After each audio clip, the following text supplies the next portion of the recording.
Welcome everybody, and thank you for joining us for this new series of podcasts for the Goodwood Road and Racing website here at the Rolex Drivers' Mess at the 2016 Goodwood Revival. We have a new victim for you, a new guest, let's put it that way, Mark Blundell. And interestingly, I suddenly remembered when Mark came in that of course he drove for Brabham. And we just spoke to David, of course, whose father Jack is our tribute this weekend. And you, when I mentioned this to you, you said, "Well, you could call it a Brabham." It wasn't the best start to a Formula One career, was it, Mark? It was a start. It was a start. And to be perfectly honest, it was an interesting time because the Brabham team had just gone under new ownership to a Japanese purported multi-millionaire billionaire. Turned out not to be the case. And I remember that as I sat there twice during that season waiting for my check because it had bounced on several occasions, and that was my baptism into the world of Formula One. But no, listen, it was a Brabham, definitely a name. Not sure it was operating at the same levels as what it would have been back in the heyday of Sir Jack, but you know, it was still a start of my Formula One career, and I'll take it. The thing that interested me at the time about it, and it wasn't just you either, there were other guys, of course, you wanted to be in Formula One. The problem was that you'd won a lot of races before you got there, and suddenly you're not in a not very good car, and you're really right down at the back. And people, you know, that's tough because people are saying, well, maybe he's not up to it. That's a risk you take, isn't it? Do you know, in some ways, that's the reason why I do what I do today and manage other drivers. Because at that stage I didn't have anybody around me to say you're good enough to do what you're doing, but have a little bit of patience. And you know, I came in from being in many ways the first of the official test drivers for modern day Formula One teams, and I was a test driver for Williams. I had a multi-year contract. I'd done a strong job for them. They understood completely where I was at relative to the other job too, isn't it? Well, you know, to the other drivers, and actually what happened is off the back of doing so well, I was getting noticed in the Formula One pit lane, and the opportunity turned up with Brabham.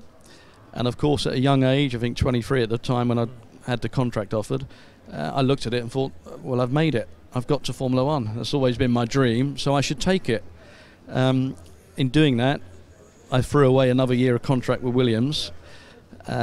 We know who then went to Williams after me, and we know what then went on, and you know, and that's the way the cookie crumbles. But you know, the situation is, if I'd have had a little bit more structure around me and a bit more confidence in knowing that the ability was there and my chance would come, I probably would have stayed at Williams. What was it like when you arrived in the Formula One paddock as a Formula One driver, not as a test driver, but you're now on the grid, you're a Grand Prix driver, and my God, Mark, I mean, you'd come up the hard way. You weren't born with a silver spoon. You'd really worked for that. So was it what you hoped it would be or not? I think it's what I hoped it would be in many ways, and then in several other ways it was far removed.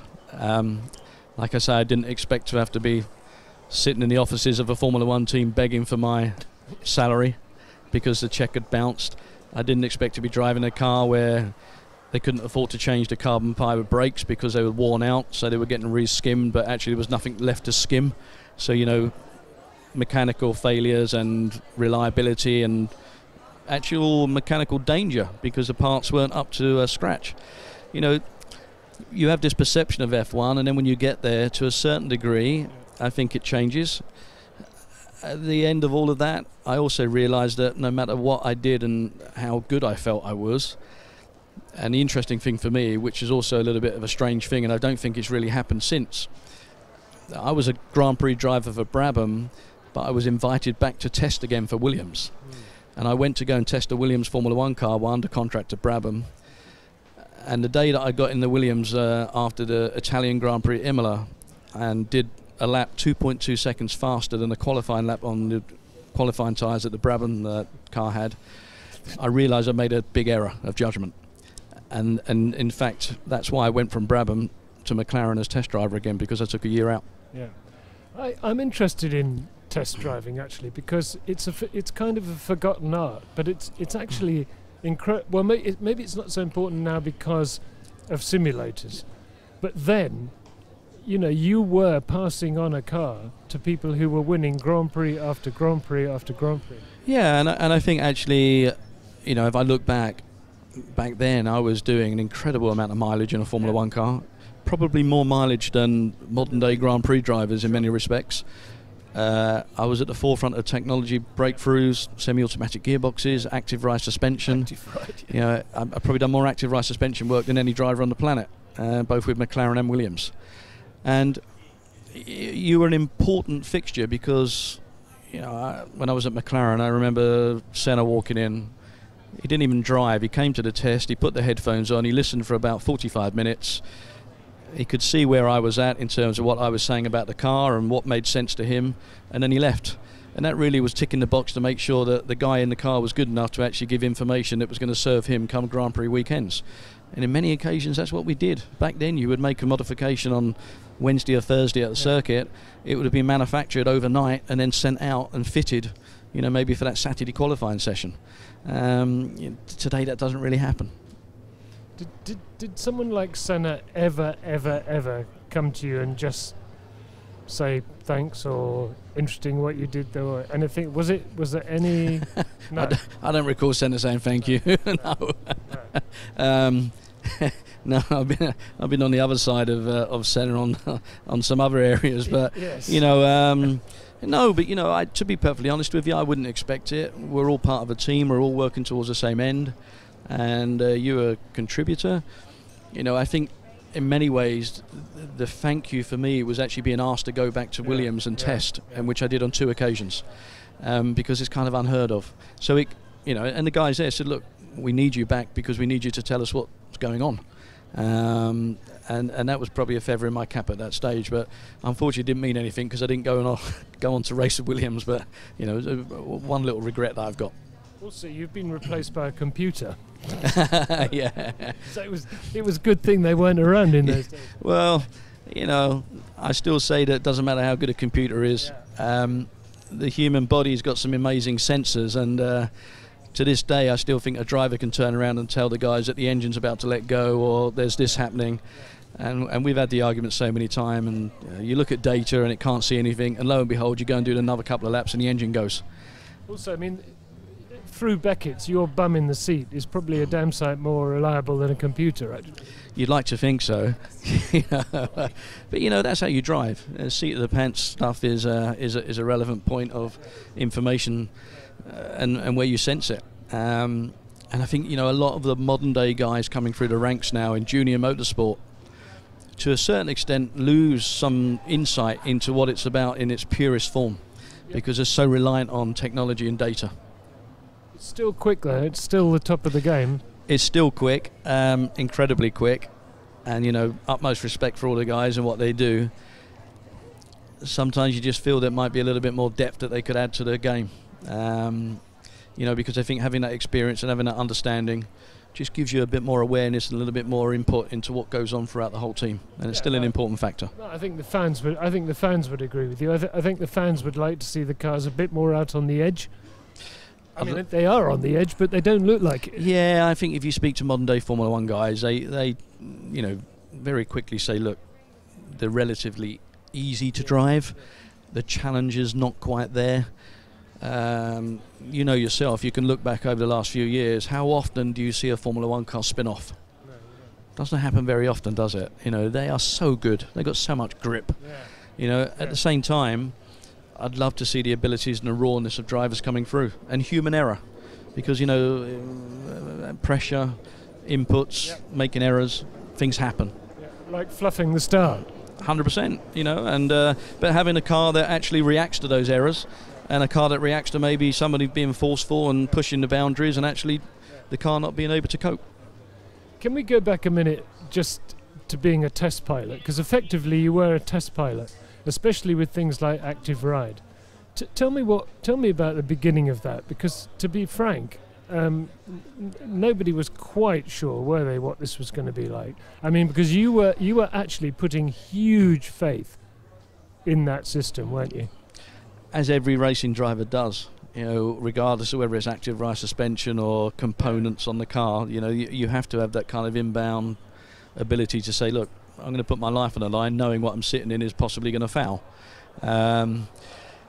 Active ride suspension was one of those areas of technology that towards the end of the process where we got to, it was actually beyond the capabilities of the driver, because the car was so good, so efficient.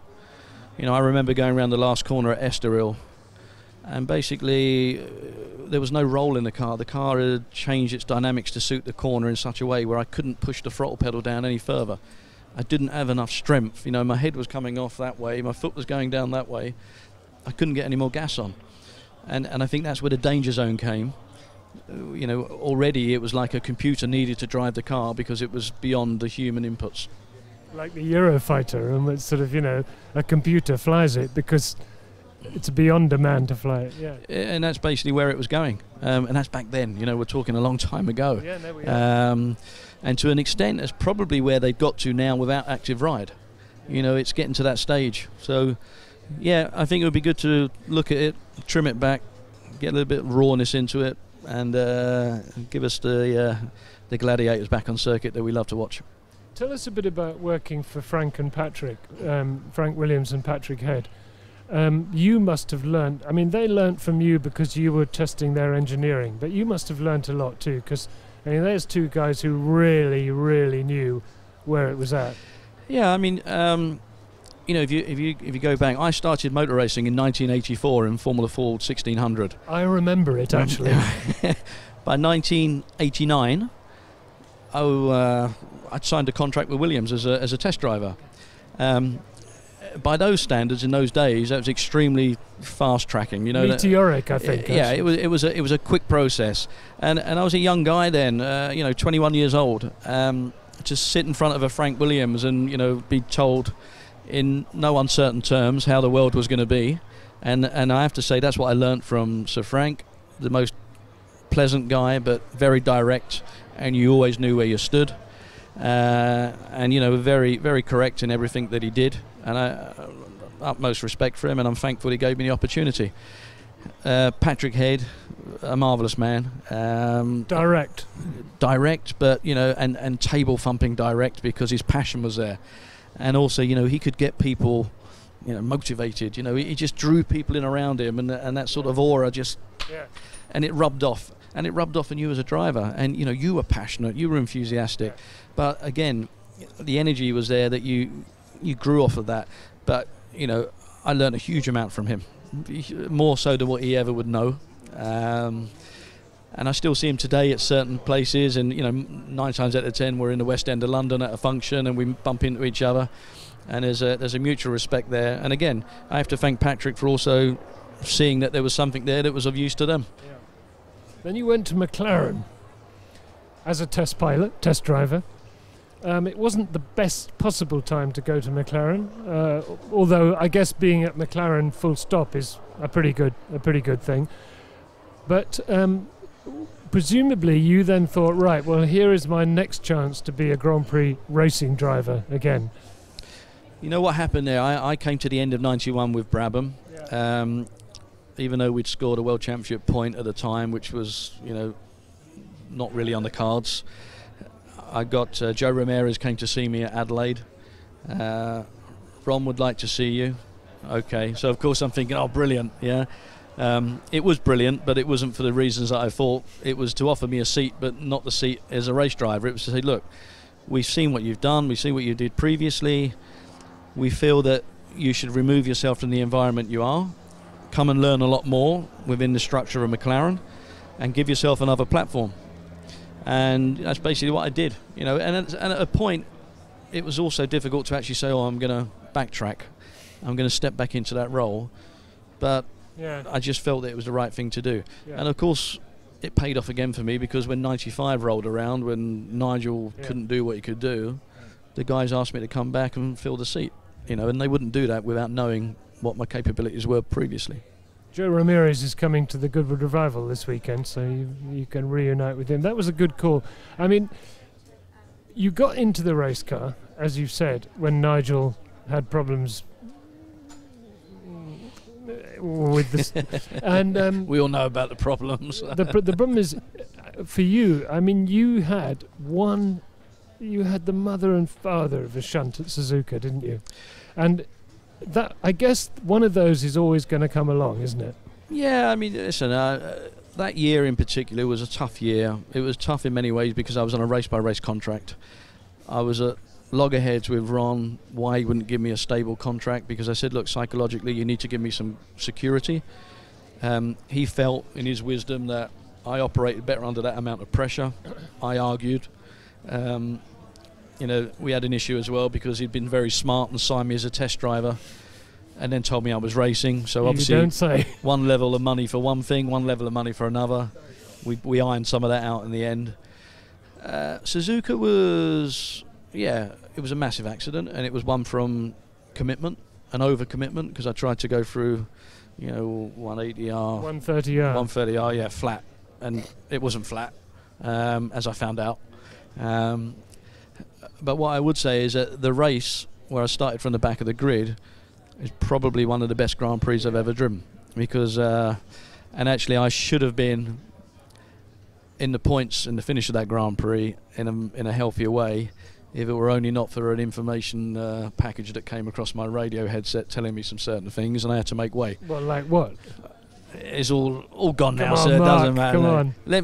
You can work it out for yourself. Basically, I didn't finish where I should have finished. Are we talking team orders here? Well, I'm sure that's what they're called at some point. But anyway, it doesn't matter. It's done and dusted. But for me personally, and also for my engineer, Steve Hallam, Davey Ryan, who was running my car on that side of things, we all knew as a little group that actually what we delivered that day was actually the best performance we'd probably done all season long.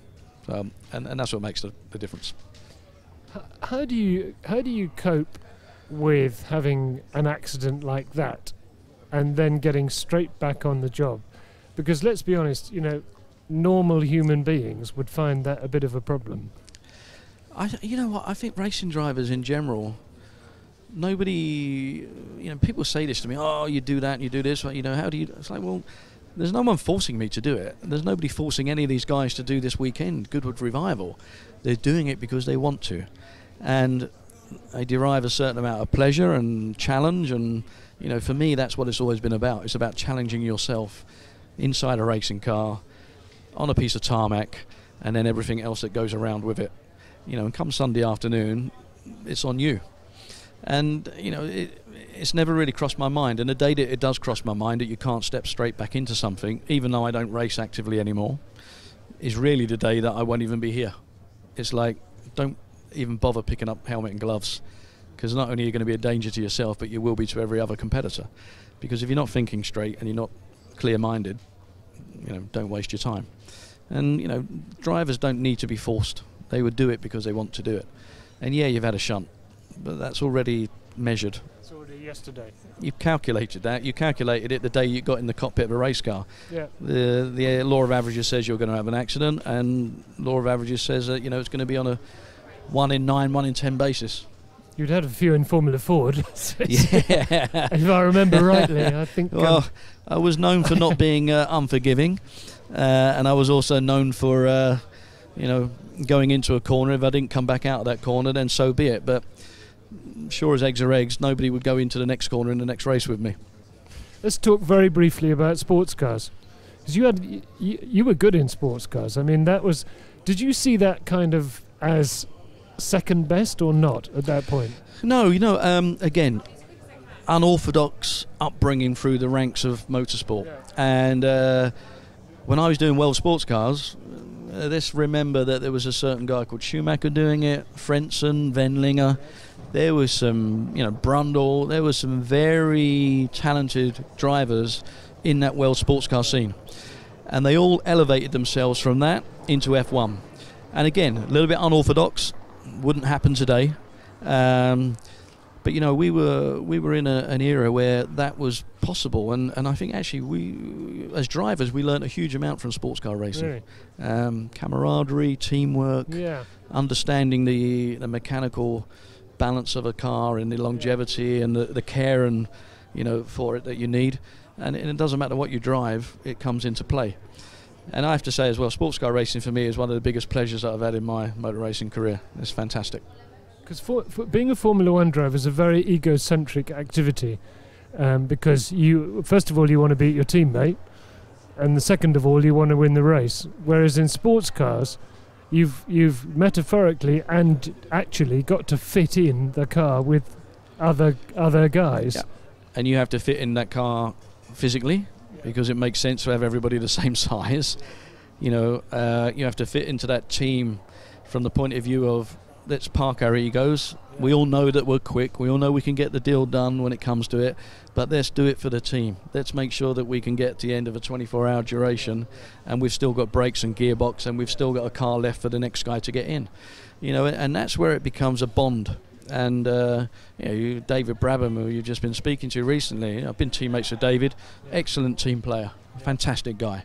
You know, and that's the difference. And that's when you get a team of people together in a sports car squad, and they bond in that way, they're almost unbeatable. Yeah, I mean, if you think back, you know, you've got Derek Bell, Jackie Ickx, and Tom Christensen, and anybody. Yeah.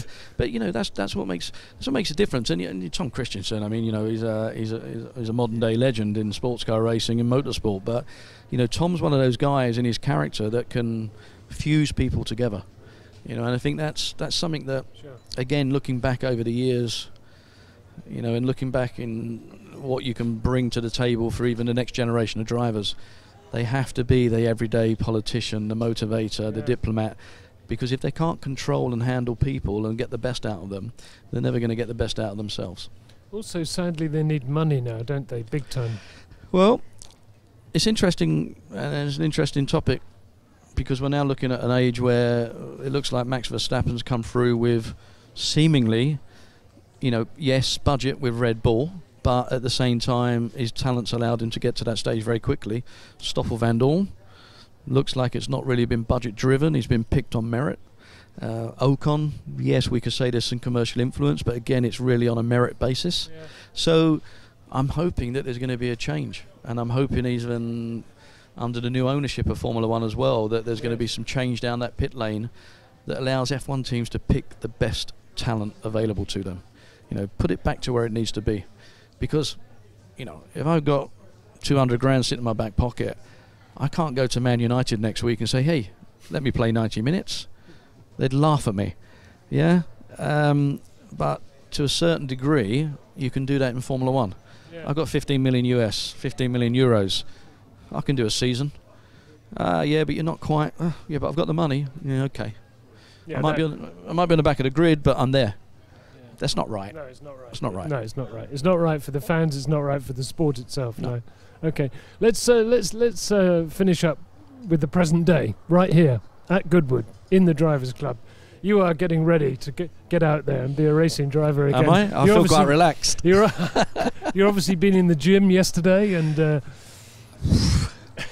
I don't think I've been in the gym for 10 years, but I had very good egg, bacon and beans this morning, if that makes any difference. But yeah. Okay, this is serious stuff. This is an A35 that you're about to race. It's got 84, I think it's 84 brake horsepower, so you should be fine. But hey, it's going to be quite a race, the St Mary's Trophy. There's 30 A35s out there, and allegedly they are identical. So actually, the best driver's going to win. Yeah.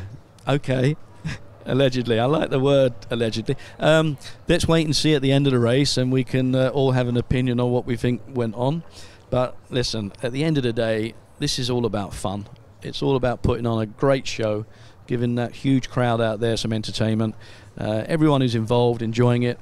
But yeah, we will go out there and do our best. We always do. We're going to have a little bit of competition. There's a whole host of names out there that I've raced against before. Some I haven't.